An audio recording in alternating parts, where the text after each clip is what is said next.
समान नागरिक संहिता, यूनिफॉर्म सिविल कोड और इससे जुड़े विभिन्न पहलू। परिचय, इंट्रोडक्शन। समान नागरिक संहिता, यूनिफॉर्म सिविल कोड (यूसीसी) भारत में सभी नागरिकों के लिए एक समान कानून व्यवस्था लागू करने की संकल्पना है, जिसमें धर्म, जाति, समुदाय या लिंग के आधार पर कोई भेदभाव न हो। इसका मुख्य उद्देश्य विवाह, तलाक, संपत्ति, गोद लेने और उत्तराधिकार जैसे मामलों में समानता स्थापित करना है। संविधान के अनुच्छेद 44 में राज्य को निर्देश दिया गया है कि वो भारत के सभी नागरिकों के लिए समान नागरिक संहिता लागू करने का प्रयास करे। हालांकि ये विषय विवादास्पद बना हुआ है क्योंकि ये विभिन्न धार्मिक समुदायों के व्यक्तिगत कानूनों को प्रभावित कर सकता है। 1. समान नागरिक संहिता की परिभाषा। Definition of uniform civil code. समान नागरिक संहिता का अर्थ है भारत के सभी नागरिकों के लिए एक समान नागरिक कानून लागू करना, जो निम्नलिखित मामलों को कवर करता है। 1. विवाह और तलाक, मैरिज और डिवोर्स। 2. उत्तराधिकार और संपत्ति का अधिकार, इनहेरिटेंस और प्रॉपर्टी राइट्स। 3. गोद लेना और संरक्षकता, अडॉप्शन और गार्डियनशिप। 4. भरण पोषण और गुजारा भत्ता, मेंटेनेंस और एलिमोनी। वर्तमान में इन मामलों में अलग अलग धर्मों के लिए अलग अलग व्यक्तिगत कानून, पर्सनल लॉज लागू होते हैं। यूसीसी का उद्देश्य इन सभी को हटाकर एक समान कानून लागू करना है। 2. समान नागरिक संहिता का संवैधानिक प्रावधान, कॉन्स्टिट्यूशनल प्रोविजन फॉर यूसीसी। अनुच्छेद 44। यह अनुच्छेद कहता है कि राज्य भारत के सभी नागरिकों के लिए समान नागरिक संहिता लागू करने का प्रयास करेगा। हालांकि यह एक निर्देशात्मक सिद्धांत, directive principle of state policy (DPSP) है, जिसका पालन करना राज्य के लिए अनिवार्य नहीं है। वर्तमान में गोवा एकमात्र राज्य है जहां समान नागरिक संहिता लागू है। 3. भारत में वर्तमान स्थिति, current status of personal laws in India. A. Hindu कानून, हिंदू लॉज। हिंदू विवाह अधिनियम 1955 के तहत विवाह और तलाक के नियम बनाए गए हैं। हिंदू उत्तराधिकार अधिनियम 1956 के तहत संपत्ति के अधिकारों को परिभाषित किया गया है। हिंदू कानूनों में सिख, जैन और बौद्ध धर्म के अनुयायियों को भी शामिल किया गया है। बी. मुस्लिम कानून, मुस्लिम लॉज। मुस्लिम पर्सनल लॉ, शरियात के तहत विवाह, तलाक और उत्तराधिकार के नियम अलग अलग हैं। ट्रिपल तलाक को 2019 में अवैध घोषित किया गया था। सी. ईसाई और पारसी कानून, क्रिश्चियन और पारसी लॉज। ईसाई विवाह अधिनियम 1872 और पारसी विवाह एवं तलाक अधिनियम 1936 लागू हैं। उत्तराधिकार के लिए भारतीय उत्तराधिकार अधिनियम 1925 लागू होता है। 4. समान नागरिक संहिता की आवश्यकता, need for uniform civil code. 1. लैंगिक समानता, जेंडर इक्वालिटी। मौजूदा व्यक्तिगत कानूनों में महिलाओं के अधिकार सीमित हैं। यूसीसी के लागू होने से महिलाओं को समान अधिकार मिलेंगे। 2. राष्ट्रीय एकता और अखंडता, नेशनल इंटीग्रेशन और यूनिटी। सभी नागरिकों के लिए समान कानून होने से सामाजिक एकता बढ़ेगी, सांप्रदायिक विभाजन और विवाद कम होंगे। 3. संविधान के मूल्यों का पालन, एडहेरेंस टू कॉन्स्टिट्यूशनल वैल्यूज। समानता, धर्मनिरपेक्षता और न्याय के सिद्धांतों को बढ़ावा मिलेगा। 4. वर्तमान व्यक्तिगत कानूनों की जटिलता कम होगी। एक समान कानून होने से कानूनी प्रक्रिया सरल होगी। 5. समान नागरिक संहिता के विरोध के तर्क, आर्ग्यूमेंट्स अगेंस्ट यूसीसी। 1. धार्मिक स्वतंत्रता का उल्लंघन, वायोलेशन ऑफ रिलीजियस फ्रीडम। अनुच्छेद 25 और 26 के तहत धार्मिक स्वतंत्रता का अधिकार दिया गया है। कई समुदायों को लगता है कि यूसीसी से उनके धार्मिक कानूनों पर हमला होगा। 2. सांस्कृतिक विविधता को खतरा, threat to cultural diversity. Bharat विविधताओं वाला देश है जहां हर धर्म के अपने रीति रिवाज हैं। एक समान कानून लागू करने से सांस्कृतिक परंपराएं प्रभावित हो सकती हैं। 3. राजनीतिक विवाद, पॉलिटिकल कंट्रोवर्सी। यूसीसी एक राजनीतिक मुद्दा बन चुका है और इसे वोट बैंक की राजनीति से जोड़ा जाता है। कई दल इसका समर्थन करते हैं जबकि कुछ दल इसके विरोध में हैं। 4. व्यवहारिक चुनौतियां, प्रैक्टिकल चैलेंजेस। पूरे देश में एक समान कानून लागू करना आसान नहीं होगा। समाज की मानसिकता बदलने में समय लगेगा। 6. समान नागरिक संहिता से जुड़े विभिन्न पहलू, डिफरेंट एस्पेक्ट्स ऑफ यूसीसी। ए. विधायी पहलू, लेजिस्लेटिव एस्पेक्ट। यूसीसी को लागू करने के लिए नए कानून बनाने होंगे।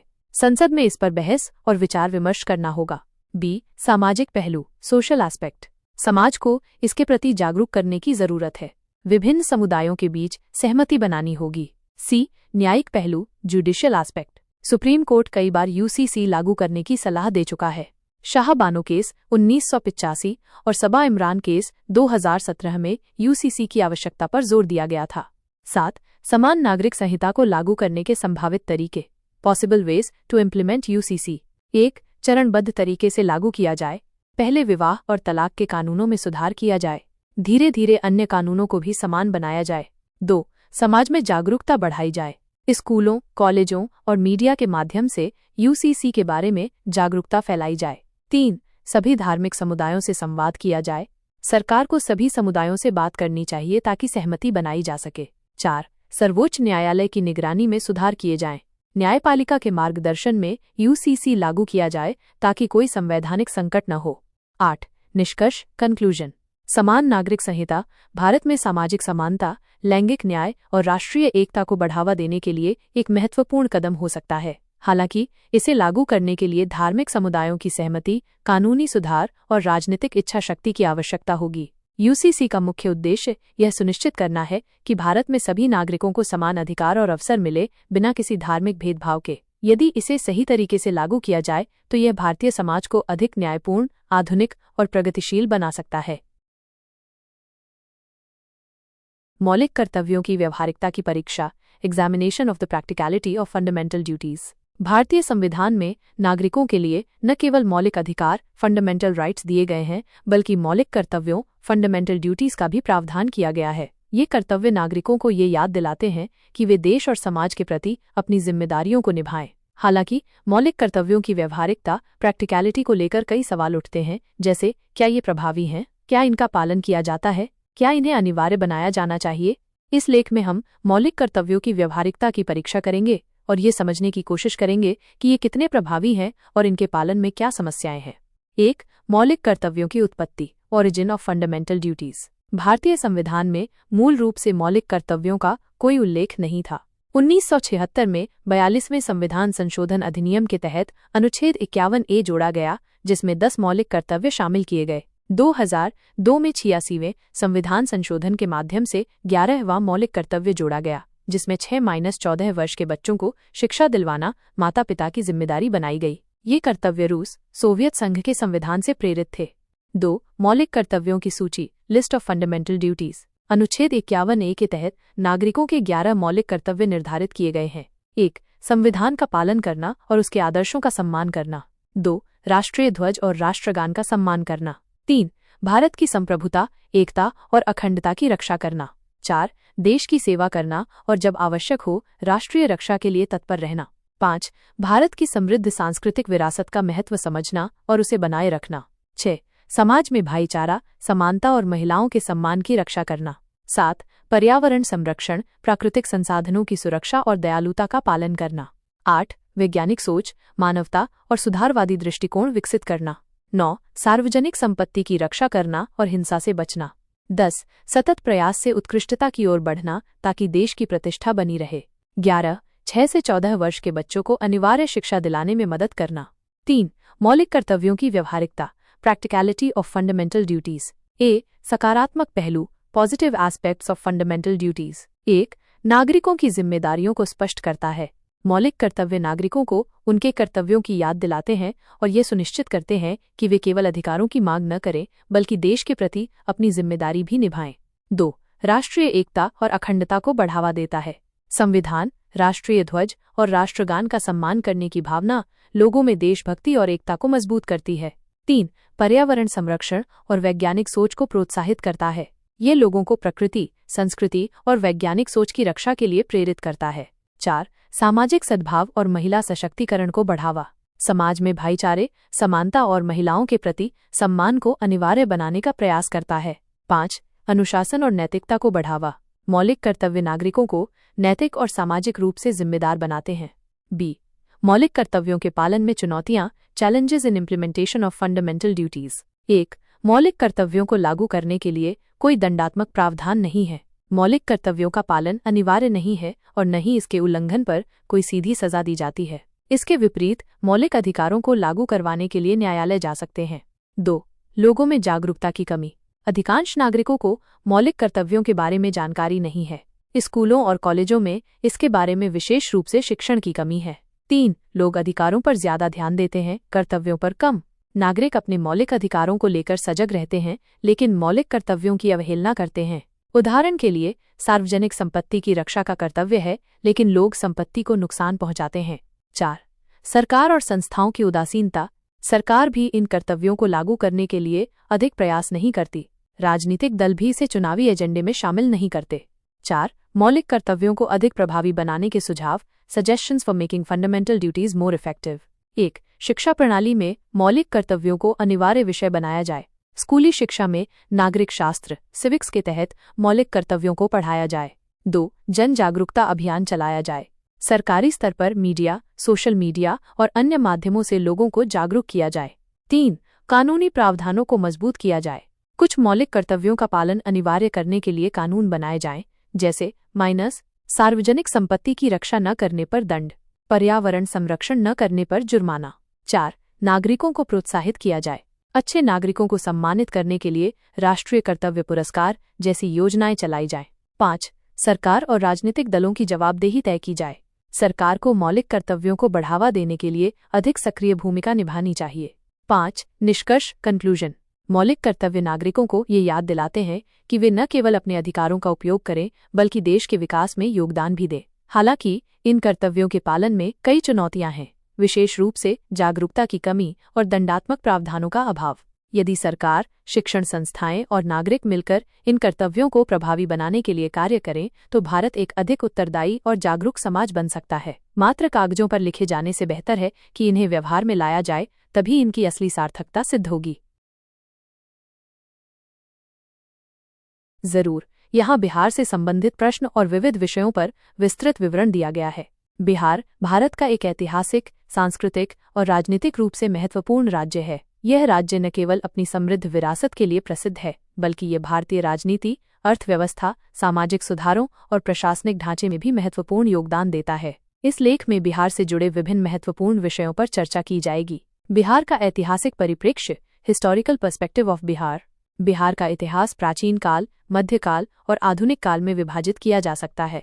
यह राज्य मगध, नालंदा, वैशाली और पाटलिपुत्र जैसी ऐतिहासिक नगरियों का केंद्र रहा है। गौतम बुद्ध और महावीर ने यहीं ज्ञान प्राप्त किया, जिससे ये बौद्ध और जैन धर्म का महत्वपूर्ण स्थल बना। मौर्य और गुप्त साम्राज्य का उदय यहीं से हुआ, जिसने भारत को स्वर्णिम युग दिया। अंग्रेजों के शासनकाल में बिहार 1912 में बंगाल से अलग होकर एक स्वतंत्र प्रांत बना। बिहार की राजनीतिक संरचना, political structure of Bihar. Bihar Vidhan Sabha, Bihar legislative assembly. Bihar की विधानसभा द्विसदनीय बिकैमरल है, जिसमें विधान परिषद, लेजिस्लेटिव काउंसिल और विधानसभा, लेजिस्लेटिव असेंबली शामिल हैं। विधानसभा में कुल 243 सीटें और विधान परिषद में 75 सीटें हैं। राज्यपाल और मुख्यमंत्री, गवर्नर और चीफ मिनिस्टर।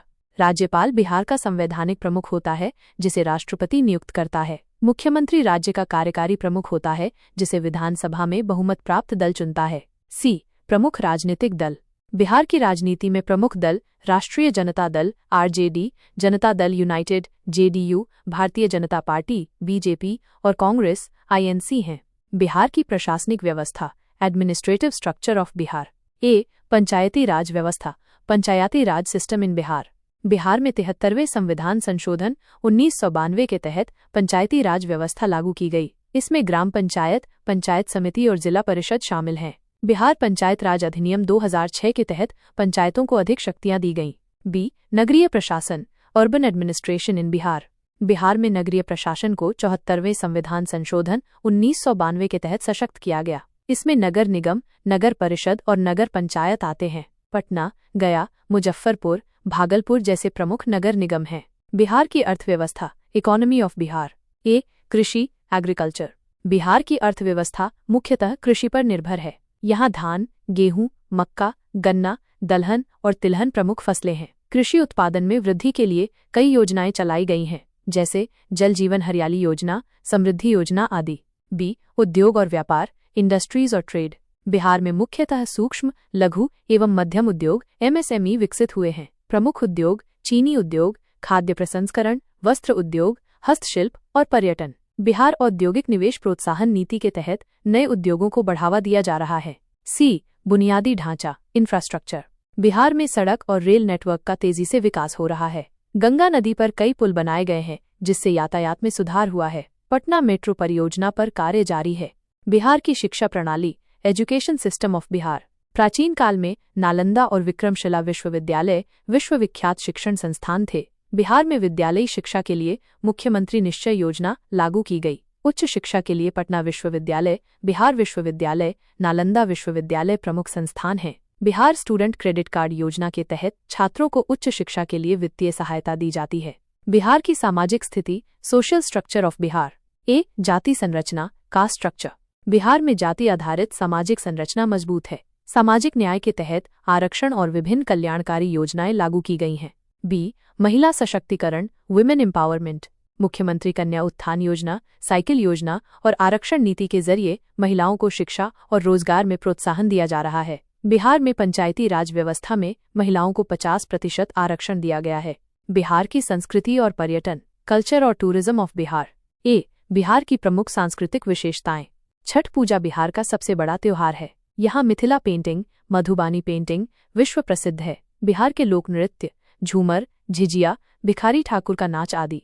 बी, प्रमुख पर्यटन स्थल, मेजर टूरिस्ट प्लेसेस। बोधगया, भगवान बुद्ध को ज्ञान प्राप्ति का स्थान। नालंदा विश्वविद्यालय, प्राचीन भारत का प्रसिद्ध शिक्षण केंद्र। राजगीर, ऐतिहासिक और धार्मिक स्थल। वैशाली, जैन धर्म और बौद्ध धर्म से संबंधित स्थल। सोनपुर मेला, विश्व प्रसिद्ध पशु मेला। बिहार की प्रमुख योजनाएं, major schemes of Bihar government. Jal Jeevan हरियाली योजना, पर्यावरण संरक्षण के लिए। 7 निश्चय योजना, आधारभूत संरचना और युवाओं के विकास के लिए। बिहार स्टूडेंट क्रेडिट कार्ड योजना, छात्रों को उच्च शिक्षा में सहायता। कुशल युवा कार्यक्रम, युवाओं को तकनीकी प्रशिक्षण देने के लिए। बिहार से जुड़े विविध प्रश्न, मिसलेनियस क्वेश्चंस ऑन बिहार। ए, बिहार कब बना? बिहार 22 मार्च 1912 को बंगाल से अलग होकर एक स्वतंत्र प्रांत बना। बी, बिहार का सबसे बड़ा जिला कौन सा है? पश्चिम चंपारण, वेस्ट चंपारण क्षेत्रफल के हिसाब से सबसे बड़ा जिला है। सी, बिहार में कितने जिले हैं? वर्तमान में बिहार में 38 जिले हैं। डी, बिहार का राज्य पशु और पक्षी कौन सा है? राज्य पशु गौर, इंडियन बिसन। राज्य पक्षी गौरैया, हाउस स्पैरो। निष्कर्ष, कंक्लूजन। बिहार एक ऐतिहासिक, सांस्कृतिक और सामाजिक रूप से समृद्ध राज्य है। यह कृषि, उद्योग, शिक्षा और राजनीति में अहम भूमिका निभाता है। हालांकि बेरोजगारी, गरीबी, बुनियादी ढांचे की कमी जैसी चुनौतियां बनी हुई हैं। यदि सरकार की योजनाएं सही तरीके से लागू की जाएं, तो बिहार तेजी से विकास कर सकता है।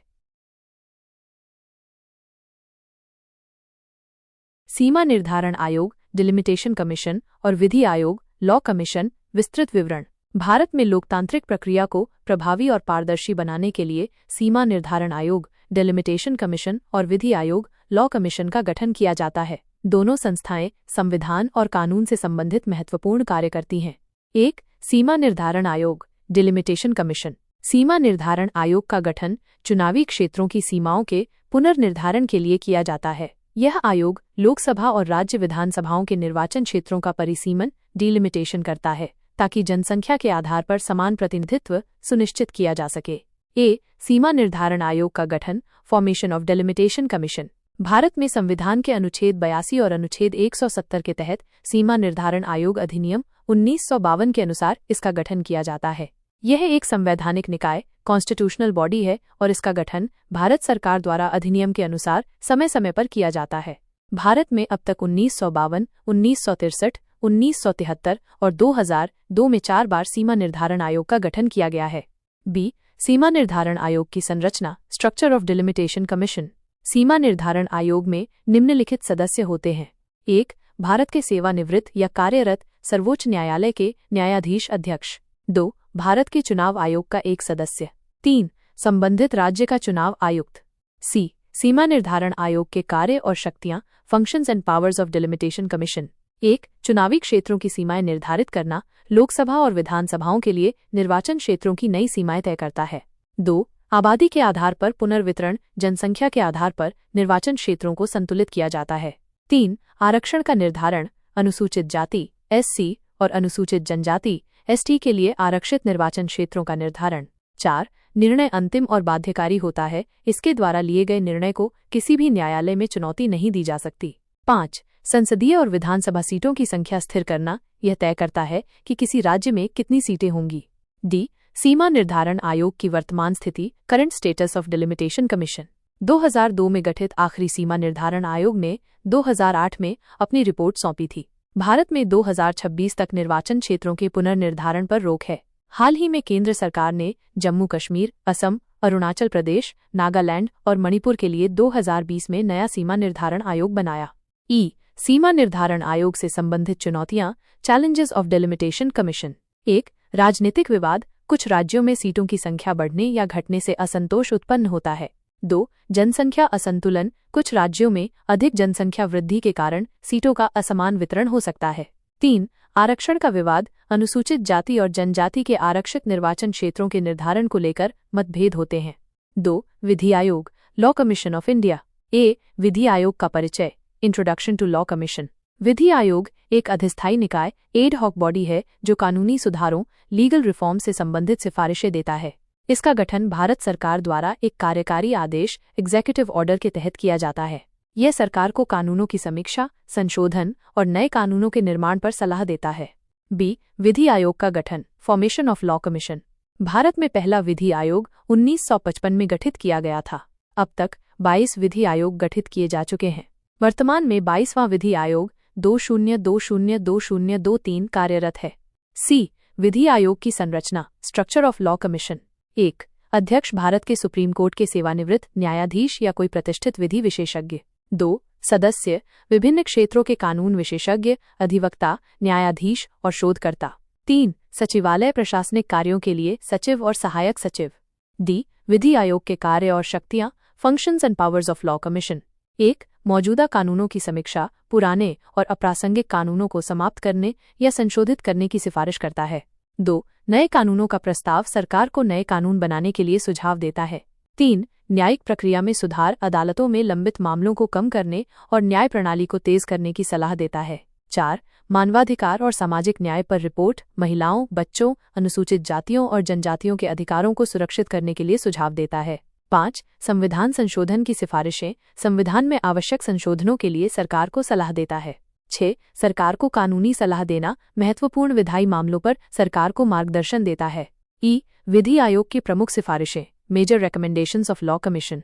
1. समान नागरिक संहिता, यूनिफॉर्म सिविल कोड -UCC, पूरे भारत में समान कानून लागू करने की सिफारिश। 2. दंड संहिता संशोधन, भारतीय दंड संहिता IPC और दंड प्रक्रिया संहिता CRPC में बदलाव। 3. चुनावी सुधार, दलबदल कानून, एंटी डिफेक्शन लॉ और चुनावी वित्त पोषण पर सुधार। 4. महिला सुरक्षा कानून, दहेज, घरेलू हिंसा, यौन उत्पीड़न से संबंधित कानूनों को सख्त करने की सिफारिश। 5. बेरोजगारी और श्रम सुधार, श्रमिकों के अधिकारों को सुरक्षित करने के लिए नए कानूनों की सिफारिश। विधि आयोग से संबंधित चुनौतियां, चैलेंजेस ऑफ लॉ कमीशन। 1. इसके सुझाव बाध्यकारी नहीं होते, सरकार को इसे लागू करने की बाध्यता नहीं होती।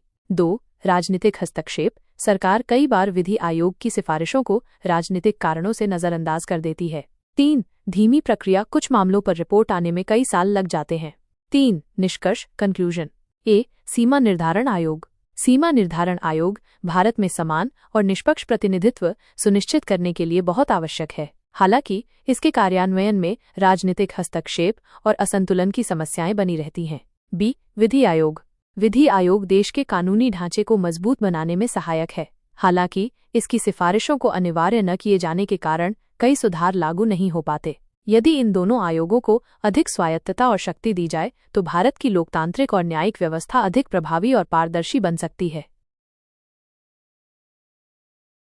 जरूर, यह रहा आपका अनुरोधित विवरण। ई-गवर्नेंस एक विस्तृत विवरण। ई-गवर्नेंस का अर्थ है सूचना और संचार प्रौद्योगिकी ICT का उपयोग करके सरकारी सेवाओं को नागरिकों तक पहुंचाना। यह पारदर्शिता, जवाबदेही और दक्षता को बढ़ाने में मदद करता है। भारत में ई-गवर्नेंस को बढ़ावा देने के लिए कई पहल की गई हैं, जैसे digital India, Aadhaar, e courts, e hospital, Umang app, CSC, common service centre आदि। ई-गवर्नेंस का अर्थ और परिभाषा। Definition of e-governance. ई-गवर्नेंस का मतलब सरकार द्वारा सूचना प्रौद्योगिकी IT का उपयोग करके प्रशासनिक कार्यों का डिजिटलीकरण करना है। ई-गवर्नेंस के उद्देश्य, ऑब्जेक्टिव्स ऑफ ई-गवर्नेंस। प्रशासन को पारदर्शी, प्रभावी और जवाबदेह बनाना। सरकारी सेवाओं को नागरिकों तक त्वरित और सुगम तरीके से पहुंचाना। भ्रष्टाचार को कम करना और कार्यक्षमता में सुधार करना। डिजिटल लेन देन को बढ़ावा देना। ग्रामीण और दूरस्थ क्षेत्रों में सरकारी सेवाओं की पहुंच सुनिश्चित करना। 2. ई-गवर्नेंस के प्रकार, टाइप्स ऑफ ई-गवर्नेंस। ई-गवर्नेंस 4 प्रमुख रूपों में कार्य करता है। सरकार से नागरिक, G2C, गवर्नमेंट टू सिटीजन, नागरिकों को सीधे सरकारी सेवाएं प्रदान करना। उदाहरण, Aadhaar, digital ration card, online bill भुगतान, पेंशन सेवाएं, ऑनलाइन पासपोर्ट आवेदन। सरकार से व्यापार, G2B गवर्नमेंट टू बिजनेस, व्यापार और उद्योग क्षेत्र से संबंधित सेवाएं। उदाहरण GST network, GSTN, e tendering, व्यापार पंजीकरण। C सरकार से सरकार, G2G गवर्नमेंट टू गवर्नमेंट, सरकारी विभागों के बीच समन्वय और डेटा साझा करना। उदाहरण ई ऑफिस, राज्य पोर्टल, राष्ट्रीय सूचना विज्ञान केंद्र, NIC। D सरकार से कर्मचारी, G2E गवर्नमेंट टू एम्प्लॉई, सरकारी कर्मचारियों के प्रशासनिक कार्यों का डिजिटलीकरण। उदाहरण ऑनलाइन वेतन पर्ची, E courts, E office. 3 Bharat में ई गवर्नेंस की पहल, major E governance initiatives in India. A digital India 2015 में शुरू किया गया ये कार्यक्रम भारत को डिजिटल रूप से सशक्त समाज और ज्ञान अर्थव्यवस्था बनाने के लिए शुरू किया गया। इसके तहत e governance, internet connectivity, online सेवाएं और डिजिटल साक्षरता को बढ़ावा दिया गया। बी आधार बायोमेट्रिक और डिजिटल पहचान प्रणाली जो सरकारी योजनाओं और सब्सिडी को नागरिकों तक सीधे पहुंचाने में मदद करती है। C Umang app, Umang unified mobile application for new age governance, एक सुपर ऐप जो 100 जोड़ सरकारी सेवाएं प्रदान करता है, जैसे पासपोर्ट सेवा, आधार सेवा, गैस सब्सिडी, पेंशन योजना, किसान योजनाएं आदि। D common service centre, CSC common service centres, ये ग्रामीण क्षेत्रों में ई गवर्नेंस सेवाओं को पहुंचाने के लिए बनाए गए डिजिटल सेवा केंद्र हैं। ग्रामीण नागरिक बिजली बिल, बैंकिंग, आधार अपडेट, बीमा सेवाएं, पेंशन आवेदन आदि की सुविधा यहां प्राप्त कर सकते हैं। ई कोर्ट्स न्यायपालिका में डिजिटल केस मैनेजमेंट सिस्टम लागू किया गया। ऑनलाइन याचिका दायर करना, फैसले देखना और वकीलों को डिजिटल सुविधाएं मिलना संभव हुआ। ई हॉस्पिटल मरीजों को ऑनलाइन अपॉइंटमेंट बुक करने, मेडिकल रिपोर्ट देखने और डिजिटल हेल्थ रिकॉर्ड रखने की सुविधा प्रदान करता है। जीएसटी नेटवर्क व्यापारियों और कंपनियों के लिए पूरी तरह online GST registration, return filing और टैक्स भुगतान प्रणाली। 4 ई गवर्नेंस के लाभ, बेनिफिट्स ऑफ ई गवर्नेंस। पारदर्शिता, ट्रांसपेरेंसी बढ़ती है, नागरिकों को सीधे ऑनलाइन सेवाएं मिलती हैं जिससे भ्रष्टाचार कम होता है। बी समय और लागत की बचत, टाइम और कॉस्ट सेविंग, सरकारी सेवाएं घर बैठे उपलब्ध होने से लाइन में लगने और सरकारी कार्यालयों में जाने की जरूरत नहीं पड़ती। सी नागरिकों की भागीदारी, सिटीजन पार्टिसिपेशन, नागरिक विभिन्न सरकारी योजनाओं और सेवाओं के बारे में ऑनलाइन जानकारी प्राप्त कर सकते हैं और उनसे जुड़ सकते हैं। डी सुशासन, गुड गवर्नेंस, ई गवर्नेंस सरकार को अधिक जवाबदेह और प्रभावी बनाता है। ई ग्रामीण क्षेत्रों में विकास, रूरल डेवलपमेंट, डिजिटल सेवाएं ग्रामीण भारत तक पहुंचने से उनकी आर्थिक और सामाजिक स्थिति मजबूत होती है। 5 ई गवर्नेंस की चुनौतियां, challenges of e governance. Digital साक्षरता की कमी, लैक ऑफ डिजिटल लिटरेसी, ग्रामीण और वंचित वर्ग के लोग अभी भी डिजिटल सेवाओं का पूर्ण उपयोग नहीं कर पाते। बी इंटरनेट कनेक्टिविटी की समस्या, पुअर इंटरनेट कनेक्टिविटी, कई दूरदराज के क्षेत्रों में इंटरनेट और बिजली की अनुपलब्धता के कारण ई गवर्नेंस सेवाएं बाधित होती हैं। सी साइबर सुरक्षा, साइबर सिक्योरिटी इश्यूज, नागरिकों का निजी डेटा सुरक्षित रखना एक बड़ी चुनौती है क्योंकि साइबर हमलों और डेटा चोरी का खतरा बढ़ रहा है। डी भाषाई बाधाएं, लैंग्वेज बैरियर, अधिकांश सरकारी वेबसाइटें और पोर्टल अंग्रेजी में होते हैं जिससे गैर अंग्रेजी भाषी नागरिकों के लिए उपयोग करना कठिन हो जाता है। ई भ्रष्टाचार और लालफीताशाही, करप्शन और ब्यूरोक्रेटिक रेजिस्टेंस, कुछ सरकारी अधिकारी डिजिटल प्रणाली को अपनाने के लिए तैयार नहीं होते और भ्रष्टाचार को बनाए रखने की कोशिश करते हैं। 6 निष्कर्ष, कंक्लूजन, ई गवर्नेंस सरकार और नागरिकों के बीच की दूरी को कम करता है, सेवाओं को अधिक सुलभ, पारदर्शी और प्रभावी बनाता है। डिजिटल इंडिया, आधार, उमंग, ई कोर्ट्स, CSC जैसी पहलों ने भारत में ई गवर्नेंस को बढ़ावा दिया है। हालांकि डिजिटल साक्षरता, साइबर सुरक्षा, इंटरनेट कनेक्टिविटी जैसी चुनौतियों को दूर करना अभी भी आवश्यक है। यदि इन समस्याओं का समाधान किया जाए तो ई गवर्नेंस भारत में सुशासन का सबसे महत्वपूर्ण साधन बन सकता है।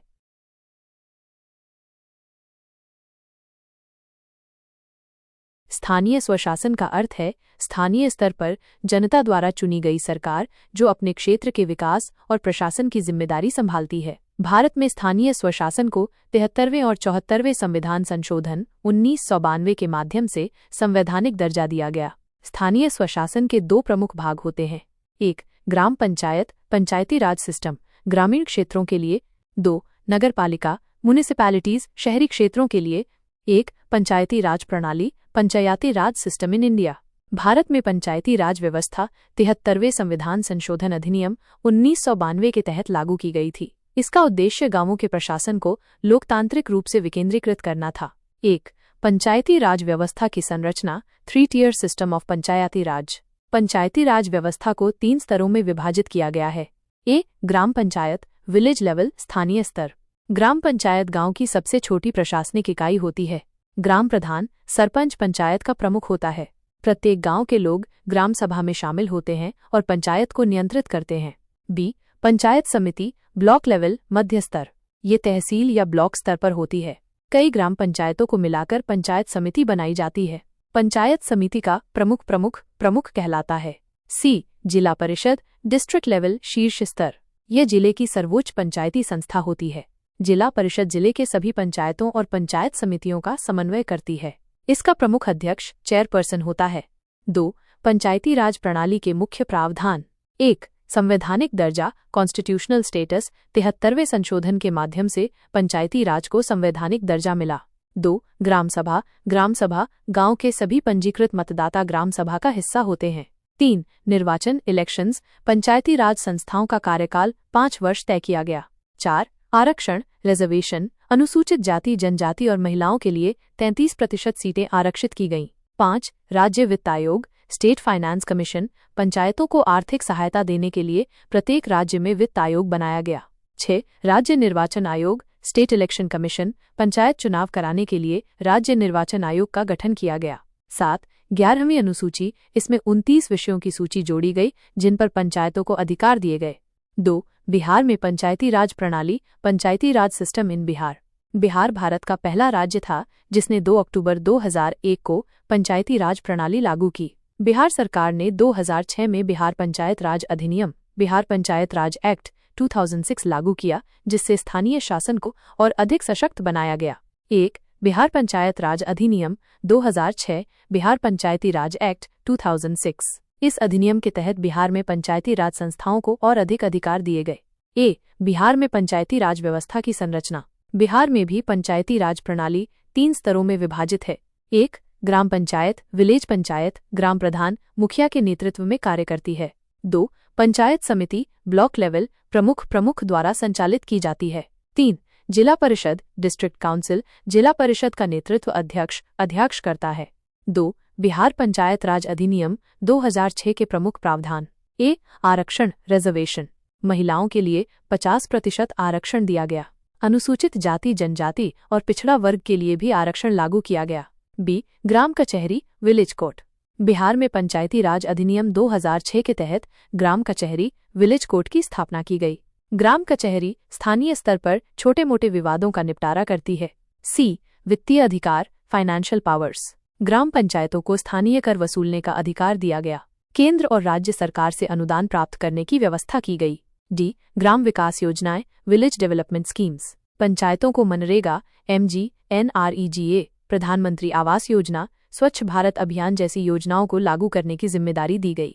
ई, सीधी जनता भागीदारी, डायरेक्ट पब्लिक पार्टिसिपेशन। बिहार में पंचायती राज प्रणाली को ग्राम सभा की सीधी निगरानी में रखा गया ताकि जनता की भागीदारी बढ़े।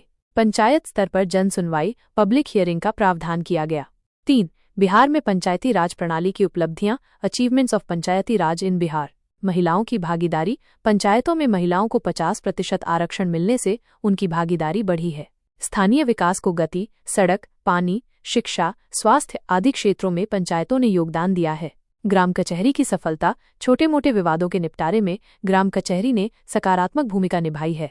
सशक्त ग्राम सभा के माध्यम से लोगों की राय को प्रशासन में शामिल किया जा रहा है। 4, बिहार में पंचायती राज की चुनौतियां, चैलेंजेस ऑफ पंचायती राज इन बिहार। 1, भ्रष्टाचार, करप्शन। पंचायतों में भ्रष्टाचार की शिकायतें आम हैं।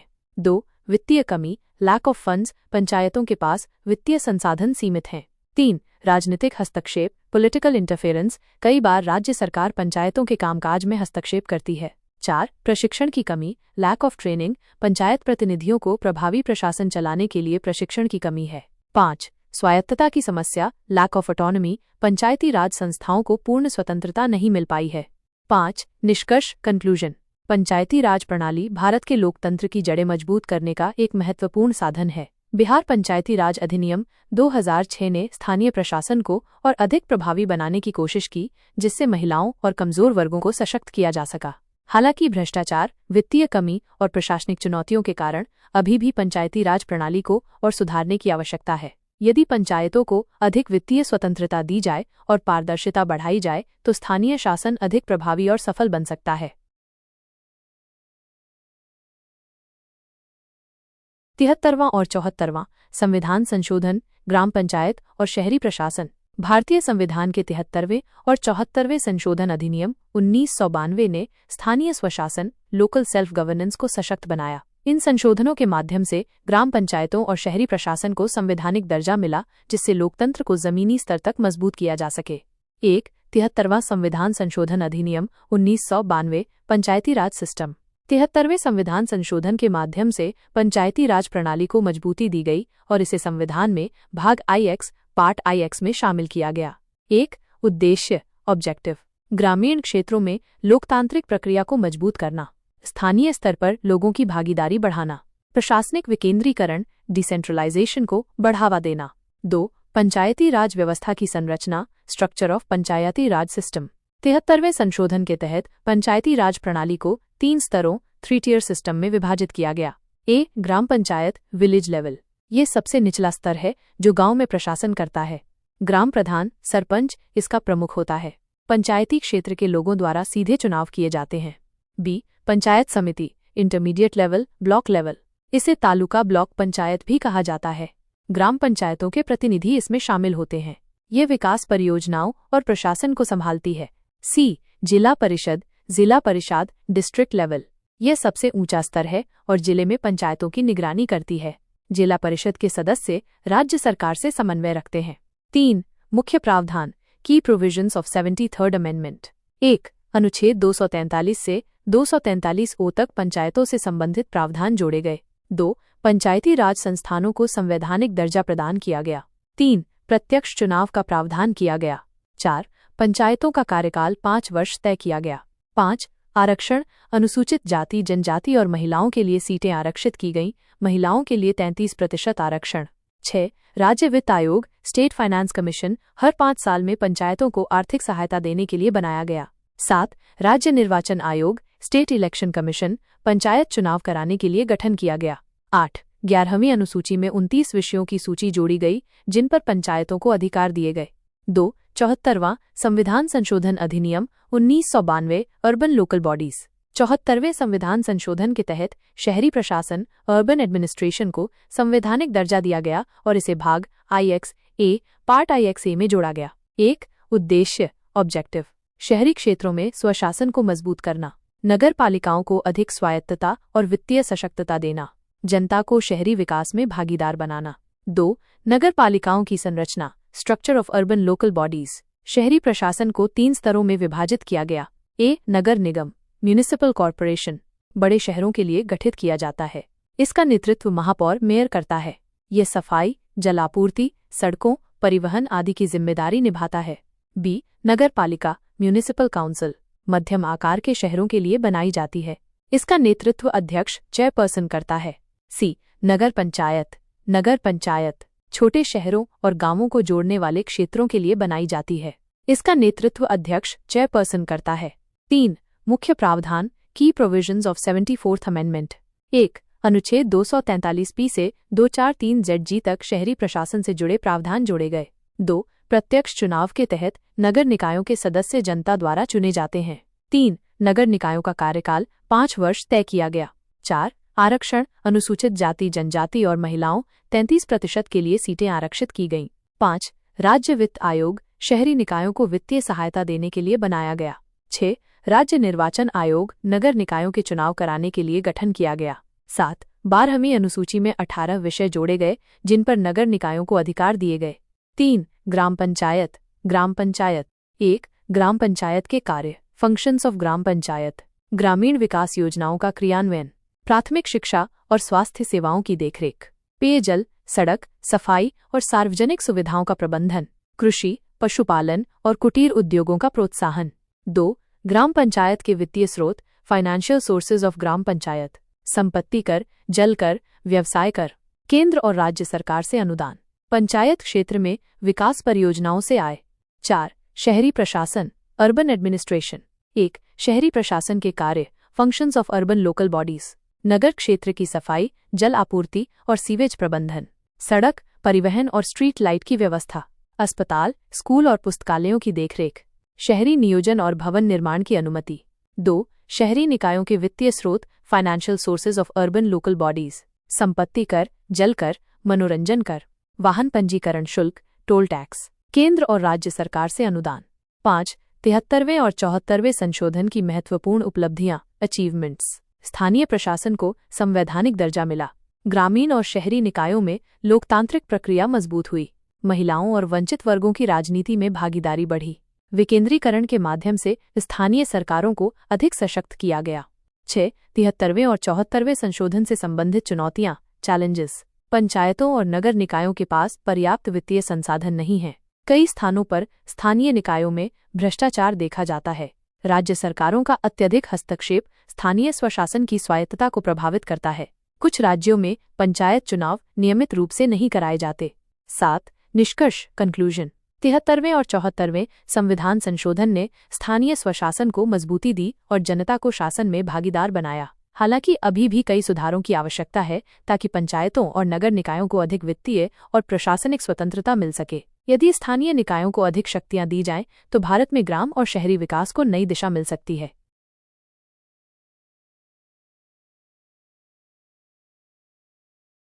भारतीय चुनाव प्रक्रिया, नए रुझान और एक राष्ट्र एक चुनाव की समीक्षा।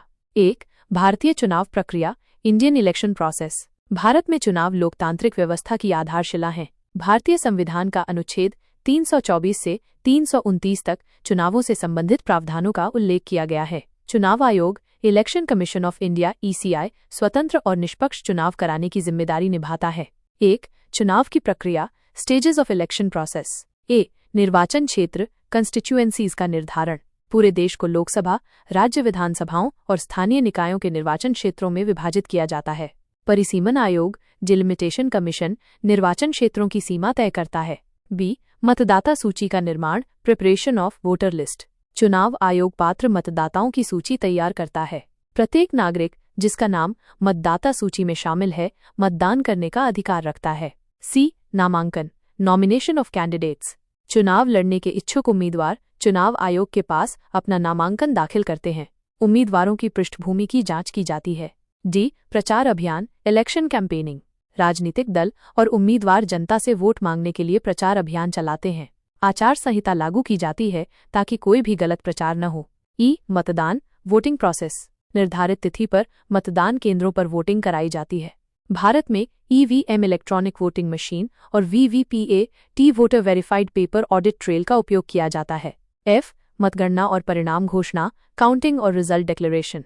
चुनाव आयोग वोटों की गिनती कराकर विजेता की घोषणा करता है। 2. भारतीय चुनाव प्रणाली में नए रुझान, new trends in election system in India. चुनाव प्रणाली में समय समय पर बदलाव और सुधार किए गए हैं ताकि इसे पारदर्शी, आधुनिक और निष्पक्ष बनाया जा सके। 1. इलेक्ट्रॉनिक वोटिंग मशीन, EVM और VVPAT। EVM का उपयोग 2004 से अनिवार्य कर दिया गया। VVPAT का उपयोग 2019 के आम चुनावों में किया गया, जिससे मतदाता अपने वोट की पुष्टि कर सकते हैं। 2. ऑनलाइन मतदाता पंजीकरण, ऑनलाइन वोटर रजिस्ट्रेशन।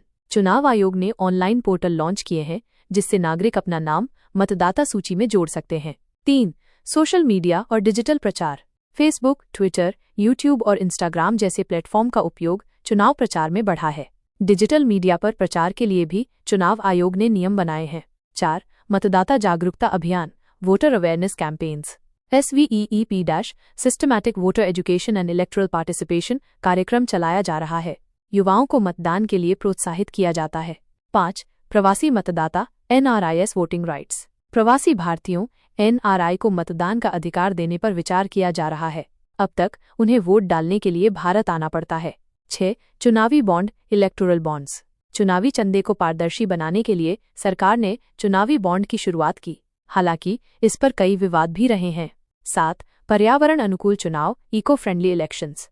कागज और प्लास्टिक के पोस्टरों की जगह डिजिटल प्रचार को बढ़ावा दिया जा रहा है। 3. एक राष्ट्र एक चुनाव, वन नेशन वन इलेक्शन की समीक्षा।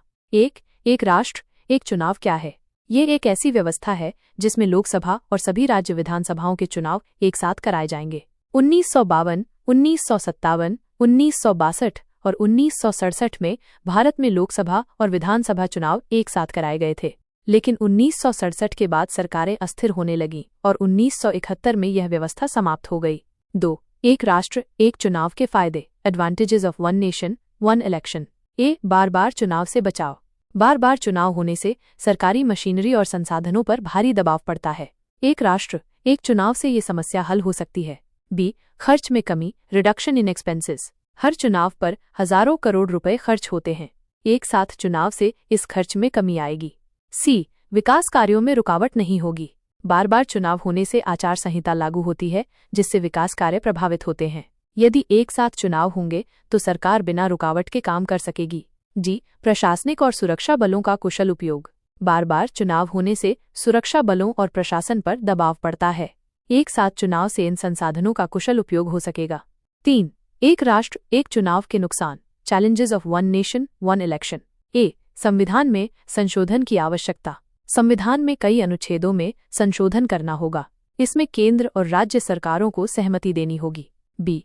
राज्यों की स्वायत्तता पर असर। राज्यों की विधानसभाओं का कार्यकाल अलग अलग होता है। यदि किसी सरकार का कार्यकाल पूरा होने से पहले चुनाव हो जाए तो यह राज्यों के अधिकारों पर प्रभाव डाल सकता है। सी. राजनीतिक दलों की सहमति की कमी। कई क्षेत्रीय दल इस विचार का विरोध कर रहे हैं क्योंकि वे अलग अलग चुनाव में अपनी स्थिति मजबूत कर सकते हैं। डी. व्यावहारिकता की समस्या। क्या होगा यदि किसी राज्य की सरकार बीच में गिर जाए? क्या उस राज्य को बिना सरकार के इंतजार करना होगा या फिर से चुनाव होंगे? 4. निष्कर्ष। भारतीय चुनाव प्रणाली में समय समय पर सुधार होते रहे हैं। नई तकनीकों और डिजिटल प्रचार ने चुनावों को अधिक पारदर्शी और प्रभावी बनाया है। एक राष्ट्र एक चुनाव का विचार खर्च और प्रशासनिक संसाधनों को बचाने के लिए अच्छा है, लेकिन इसे लागू करने में कई संवैधानिक और व्यावहारिक चुनौतियां भी हैं। इस विषय पर एक व्यापक चर्चा और सभी पक्षों की सहमति आवश्यक है। जब तक इन चुनौतियों का समाधान नहीं होता, तब तक इसे लागू करना मुश्किल रहेगा। जरूर, यहाँ दलबदल विरोधी कानून और इसके प्रावधानों के बारे में जानकारी दी गई है। दलबदल विरोधी कानून, एंटी डिफेक्शन लॉ और इसके प्रावधान। परिचय।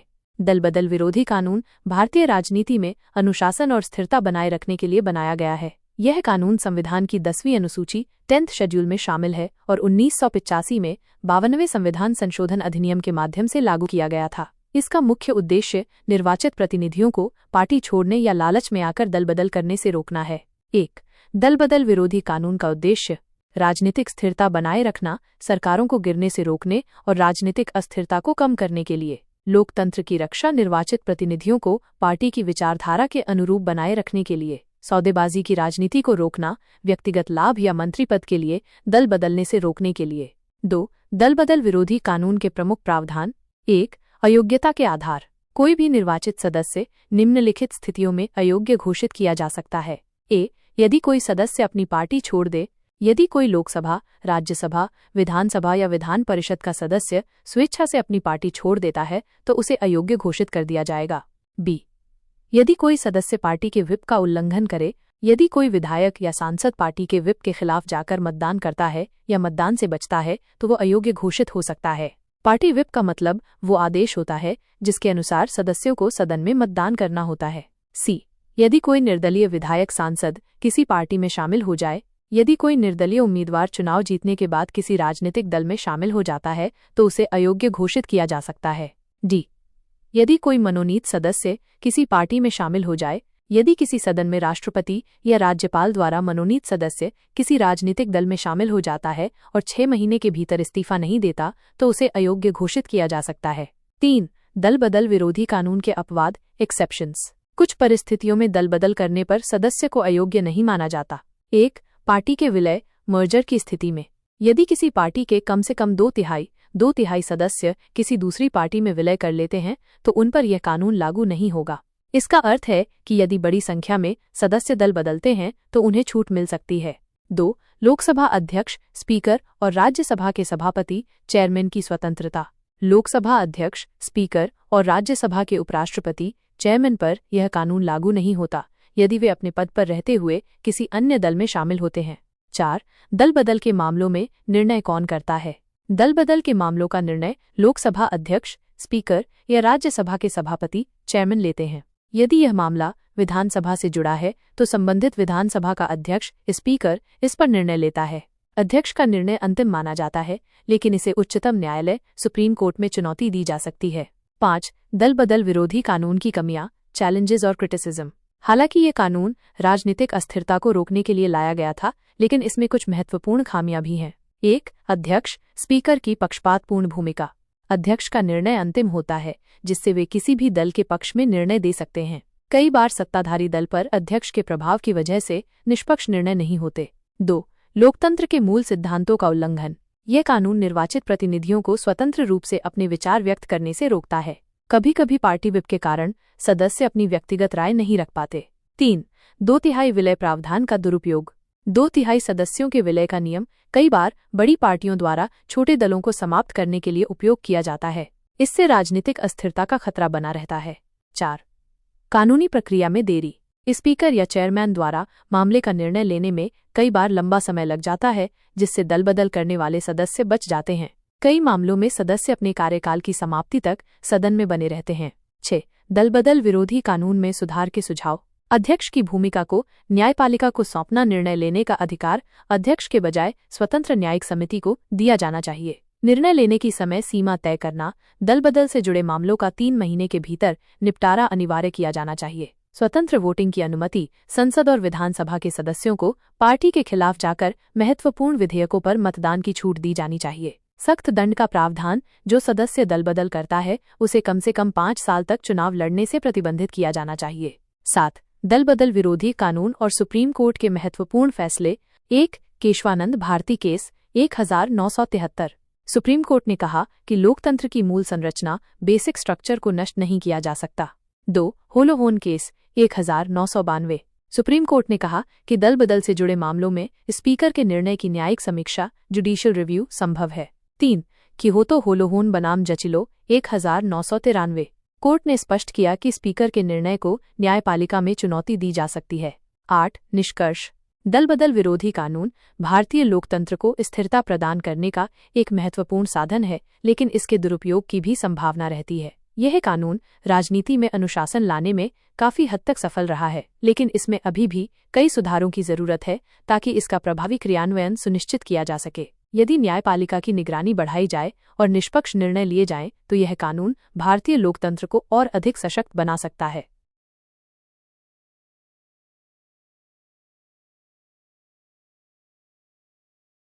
भारत में चुनाव आयोग इलेक्शन कमीशन एक स्वतंत्र संवैधानिक निकाय है जो चुनावों के निष्पक्ष संचालन को सुनिश्चित करता है। इसका गठन भारतीय संविधान के अनुच्छेद 324 के तहत किया गया है। 1. चुनाव आयोग के कार्य और शक्तियां। चुनाव आयोग की निम्नलिखित महत्वपूर्ण शक्तियां और कार्य हैं। 1. चुनावों का संचालन एवं नियंत्रण। राष्ट्रपति, उपराष्ट्रपति, लोकसभा, राज्यसभा और राज्य विधानसभाओं के चुनावों का आयोजन। चुनावों की समय सारणी तय करना। 2. चुनावी प्रक्रिया की निगरानी। स्वतंत्र और निष्पक्ष चुनाव कराने के लिए पर्यवेक्षकों की नियुक्ति। चुनाव आचार संहिता का पालन सुनिश्चित करना। 3. राजनीतिक दलों की मान्यता और निगरानी। राजनीतिक दलों को मान्यता प्रदान करना। चुनाव चिन्ह आवंटित करना। अवैध गतिविधियों में लिप्त दलों पर कार्रवाई करना। 4. आचार संहिता और चुनावी नैतिकता लागू करना। राजनीतिक दलों और उम्मीदवारों द्वारा चुनाव आचार संहिता का पालन सुनिश्चित करना। चुनावी गड़बड़ियों और भ्रष्टाचार पर नजर रखना। 5. चुनावी विवादों का निपटारा। मतदाता सूची और उम्मीदवारों से जुड़े विवादों का समाधान करना। चुनाव परिणामों पर कानूनी निर्णय लेना। 6. चुनाव सुधार लागू करना। सरकार को चुनाव सुधारों पर सुझाव देना। नवीनतम तकनीकों को अपनाना, जैसे EVM और VVPAT का उपयोग। 2. चुनाव आयोग की स्वतंत्रता और स्वायत्तता।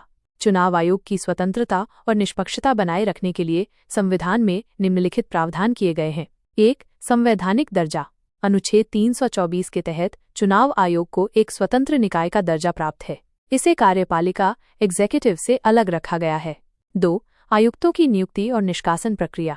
मुख्य चुनाव आयुक्त CEC और अन्य आयुक्तों की नियुक्ति राष्ट्रपति द्वारा की जाती है। मुख्य चुनाव आयुक्त को सर्वोच्च न्यायालय के न्यायाधीश के समान सुरक्षा प्राप्त है और उन्हें केवल संसद द्वारा महाभियोग प्रक्रिया के माध्यम से हटाया जा सकता है। 3. वित्तीय स्वतंत्रता। चुनाव आयोग को वित्तीय स्वायत्तता प्रदान की गई है ताकि वो स्वतंत्र रूप से कार्य कर सके। 4. कार्यपालिका से स्वतंत्रता। सरकार के किसी भी दबाव से मुक्त रहकर कार्य करने की शक्ति। कोई भी सरकारी विभाग चुनाव आयोग के कार्यों में हस्तक्षेप नहीं कर सकता। 3. मॉडल आचार संहिता, model code of conduct. Model आचार संहिता चुनाव आयोग द्वारा निर्धारित दिशा निर्देशों का एक समूह है जिसका पालन सभी राजनीतिक दलों और उम्मीदवारों को करना होता है। मुख्य प्रावधान। 1. सरकार की तटस्थता, चुनावी प्रक्रिया के दौरान सरकार किसी भी नई योजना की घोषणा नहीं कर सकती। 2. धार्मिक या जातीय भावनाओं का दुरुपयोग वर्जित, उम्मीदवार किसी भी जाति, धर्म या भाषा के आधार पर वोट नहीं मांग सकते। 3. घूस और दबाव पर प्रतिबंध, किसी भी प्रकार की रिश्वत, डराने धमकाने और जबरन समर्थन लेने की मनाही है। 4. सरकारी संसाधनों का दुरुपयोग नहीं, किसी भी पार्टी को सरकारी भवनों, वाहनों और कर्मियों का उपयोग चुनाव प्रचार में करने की अनुमति नहीं है। 5. शांतिपूर्ण और अनुशासित अभियान, राजनीतिक दलों को अनुशासन बनाए रखना चाहिए और किसी भी प्रकार की हिंसा से बचना चाहिए। 4. चुनाव सुधार और संबंधित प्रावधान, चुनाव प्रक्रिया को पारदर्शी, निष्पक्ष और अधिक प्रभावी बनाने के लिए समय समय पर सुधार किए जाते हैं। 1. इलेक्ट्रॉनिक वोटिंग मशीन (ईवीएम) और वीवीपीएटी का उपयोग, कागज आधारित मतदान की जगह ईवीएम का उपयोग, मतदाता को उनकी वोटिंग की पुष्टि देने के लिए वीवीपीएटी मशीनों का प्रयोग। 2. अपराधियों पर रोक, राजनीति में अपराधियों की भागीदारी को कम करने के लिए कठोर कानून बनाए गए हैं। गंभीर आपराधिक मामलों में आरोप तय होने पर उम्मीदवार चुनाव नहीं लड़ सकते। 3. चुनावी खर्च पर नियंत्रण, उम्मीदवारों और दलों के लिए अधिकतम चुनावी खर्च की सीमा तय की गई है। काले धन के उपयोग को रोकने के लिए पारदर्शिता सुनिश्चित की गई है। 4. NOTA, none of the above विकल्प, यदि मतदाता किसी भी उम्मीदवार को वोट नहीं देना चाहता तो उसे नोटा का विकल्प दिया गया है। 5. ऑनलाइन नामांकन और डिजिटल चुनाव प्रचार, चुनाव प्रक्रिया को आधुनिक बनाने के लिए ऑनलाइन नामांकन की सुविधा दी गई है। सोशल मीडिया पर प्रचार के लिए भी नियम बनाए गए हैं। 6. दल बदल विरोधी कानून, यदि कोई चुना गया प्रतिनिधि अपनी पार्टी छोड़ता है तो उसकी सदस्यता समाप्त कर दी जाती है। निष्कर्ष, चुनाव आयोग भारत के लोकतंत्र की रीढ़ है। इसकी स्वतंत्रता और निष्पक्षता सुनिश्चित करने के लिए कई संवैधानिक प्रावधान बनाए गए हैं। चुनाव सुधारों के माध्यम से मतदाता जागरूकता बढ़ाने और चुनाव प्रक्रिया को पारदर्शी बनाने की दिशा में निरंतर प्रयास किए जा रहे हैं।